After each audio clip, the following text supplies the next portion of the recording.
দুপুরে তো আমি খাইতে পারি নাই, রাতেও ঘরে খানা নাই আমি জানি, বাজার আমি করি নাই, আমার ঘরে খানা আছে না না আছে আমি জানি না, তাহলে আমি কেমনে নবীর মেহমানদের নিয়ে খানা খাওয়াবো? নবীজি দেখলেন এখনো কেউ হাত উঠায় না। নবীজি এবার ডাক দিয়া বলো, সাহাবীরা কে আছো? আমার এই মেহমানটারে খানা খাওয়াইবা। আমি নবী ওয়াদা দিলাম, আমার এই মেহমানরা যে খানা খাওয়াবে ওই মানুষটা আমি মুহাম্মদের সাথে কিয়ামতের ময়দানে আমি মুহাম্মদের সাথে একই জান্নাতের ভিতরে থাকবে। চিৎকার মেরে কন্যা আল্লাহু আকবার।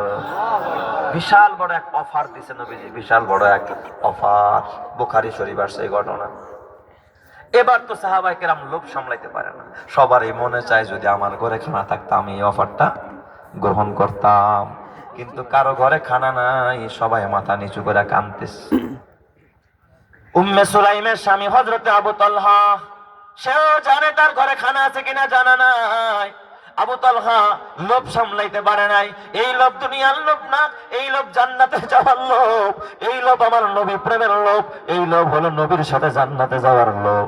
ডাক দিয়া বলে, ইয়া রাসূলুল্লাহ, ইয়া হাবিবাল্লাহ, আমি আবু তালহা রাজি আছি, আপনার মেহমানরা আমি বাসায় নিয়ে খানা খাওয়াবো।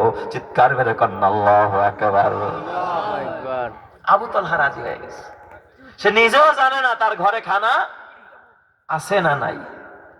আবু তালহা মেহমানটার হাত ধরে বাড়ির সামনে গিয়া দাঁড়ায়া বিবিরা ডাক দিছে, উম্মে সুলাইম, বিবি গো, নবীর মেহমান নিয়ে বাসায় আসলাম, নবীজি অফার দিছে নবীর মেহমানরা যে খানা খাওয়াবে সে নবীর সাথে জান্নাতে যাবে।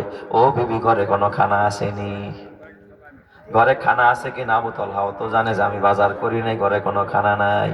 বলেন তো, বাজার না কইরা যদি মেহমান নিয়ে বাসায় যান, এই যুগের বিবি যদি হয়, তাহলে ভিতর থেকে আপনাকে সম্মান দিবে না বকা দিবে?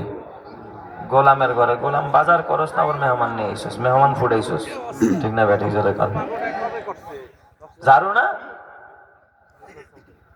ঘরে চাউল কেনস না, ডাউল কেনস না, আবার তোর দোস্তরে লয়ে আইসস। উম্মে সুলাইম কেমন নেককার নারী! ও আমার সুরাইন এলাকার মা বোনেরা, মা গো, এই রূপধারা যৌবন একদিন জং ধরে যাবে মা। ও মা উম্মে সুলাইম, তোমার মতো একজন মা, তোমার মতো একজন নারী, তোমার মতো একজন বিবি, তোমার মতো একজন কন্যা যে নবীরে কত ভালোবাসতেন, ঘরের মধ্যে এমন কোন বেলা নাই যেই বেলায় যদি কোনো ভালো কোনো খানা হইতো আমার নবীরে ডাইকা খাইতেন না। আগে খানার একটা অংশ আমার নবীর জন্য পাঠাইতেন, তারপর উম্মে সুলাইম নিজে খাইতেন। আমার নবীরে কতটা বেশি ভালোবাসতেন ওই মহিলা। চিৎকার মেরে কন্যা আল্লাহু আকবার।